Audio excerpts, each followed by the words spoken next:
ஓம் Sairam. கபர்டே diary. நூல் நோட்கும் கபீர். 10/12/1910. காலையில் வழிபாட்டுக்குப் பின் எனது மகனிடம் நாங்கள் கிளம்பிச் செல்வது குறித்து எதுவும் சாயி மகாராஜிடம் பேச வேண்டாம் என்று கூறினேன். அவர் அனைத்தையும் அறிவார். நம்மை எப்போது அனுப்ப வேண்டும் என்பதும் அவருக்கு தெரியும்.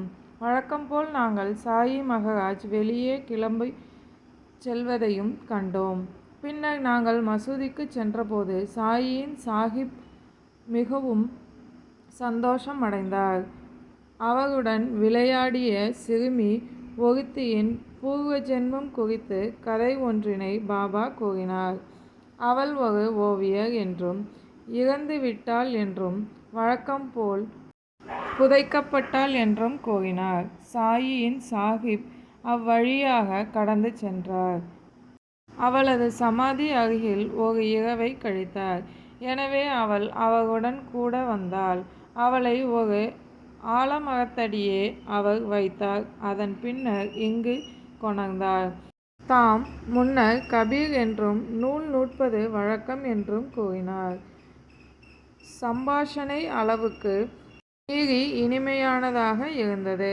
மாலையில் வார்த்தானை சேர்ந்த திரு ஸ்ரீதர் பண்டிட் பரஞ்சித் என்பவர் திரு பண்டிட் மற்றும் ஒரு டாக்டர் மற்றும் ஒரு கணவனுடன் வந்தார். அகமது நகரின் ஜூனியர் வக்கீல் திரு பட்வர்த்தனும் அவர்களுடன் கூட இருந்தார். எனது மகனும் அவரும் கல்லூரியின் பழைய நண்பர்கள்.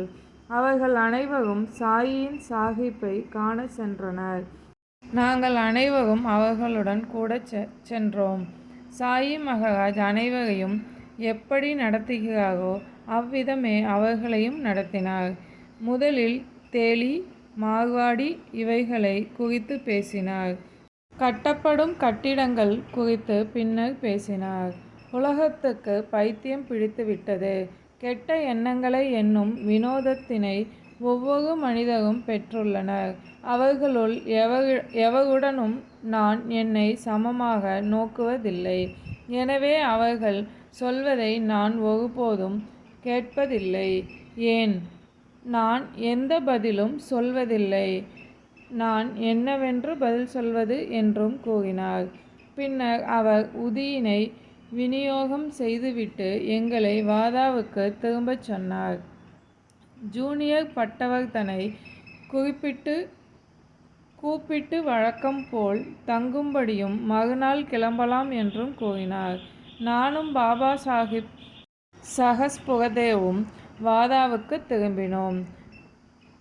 பரஞ்சிப்பியும் அவருடைய கூட்டாளிகளும் ராதாகிருஷ்ண மாயியின் இல்லத்திற்கு சென்றதாக தோன்றுகிறது.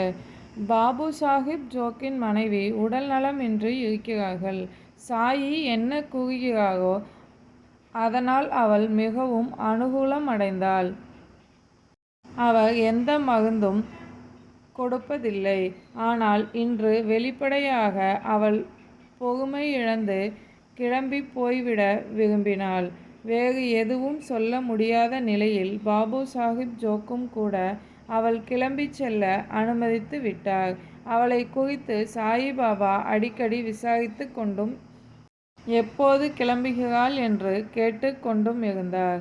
எனினும் மாலையில் அனுமதி கேட்க சகஜமாக பாபு சாஹிப் ஜோக் சாயி பாபாவிடம் சென்றபோது அவள் தனக்கு உடல் சற்று நலமுடன் இருப்பதாகவும் கிளம்பிச் செல்ல தாம் விரும்பவில்லை என்றும் கூறினாள். நாங்கள் வியந்தோம். ஓம் சாய்ராம். சாயின் வார்த்தைகள் மீது நம்பிக்கை வைப்போம்.